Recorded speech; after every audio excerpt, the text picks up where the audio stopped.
Assalamualaikum warahmatullahi wabarakatuh. Dan hai, kembali lagi di segmen Ensiklopedia Hantu, sebuah segmen yang akan membahas tentang segala hal-hal gaib yang ada di dunia ini.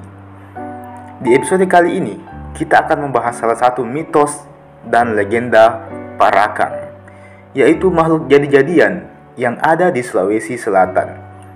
Seperti apakah legenda makhluk tersebut, dan seperti apa pula wujudnya?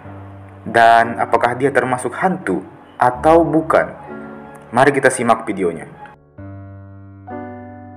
Parakang pada dasarnya adalah manusia, tetapi memiliki kekuatan untuk bisa berubah-ubah menjadi hewan, tumbuhan, benda, atau apa saja.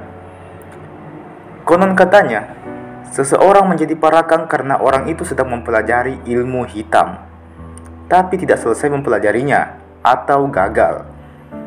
Bisa dibilang parakang ini adalah perwujudan dari manusia yang gagal dalam mempelajari ilmu hitam dan malah mendapatkan akibatnya.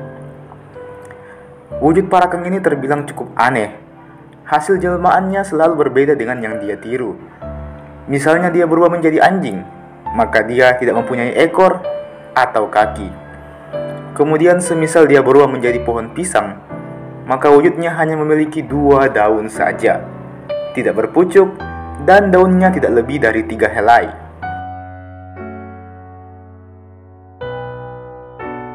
Jadi kalau semisalnya kalian melihat pohon pisang yang hanya punya 2 helai daun saja, maka hati-hati, jangan sampai itu adalah parakang.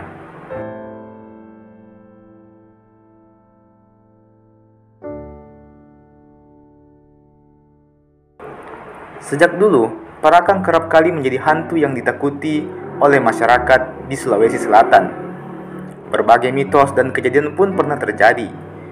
Meski begitu, hingga saat ini belum ada kepastian apakah makhluk bernama parakang itu benar-benar ada atau hanya mitos semata. Alasan utama mengapa hantu ini cukup ditakuti adalah karena parakang gemar menghisap usus anak dan ibu yang sedang melahirkan. Dia juga kerap kali mengganggu orang yang sedang sakit. Ciri-ciri orang yang diganggu parakang biasanya menderita sakit perut, keluar darah pada saat buang air besar, yang konon katanya bisa mengakibatkan kematian. Meskipun begitu, ada beberapa cara yang katanya bisa dilakukan agar parakang ini tidak mengganggu ibu yang sedang hamil, yaitu dengan selalu membawa peniti. Selain itu, bagi wanita hamil juga tidak boleh sembarangan mencuci darah haid. Parakang juga bisa diusir dengan cara dipukul sekali saja. Jika memukul lebih dari sekali, maka dia bisa melawan. Dalam kondisi berbewujud, tubuh manusia parakang ini sebenarnya tetap ada di rumah dan sedang tertidur. Hanya jiwanya saja yang berjalan dan menjelma menjadi makhluk jadi-jadian. Dan kabarnya, jika kita memukul jiwanya yang berwujud hewan, maka jasadnya yang sedang tertidur pun akan merasakan kesakitan. Lumayan ngeri juga ya. Sampai saat ini mitos mengenai parakang masih dipercaya oleh masyarakat, khususnya di Sulawesi Selatan. Meskipun begitu, ini bukanlah menjadi alasan bagi kita untuk takut secara berlebihan.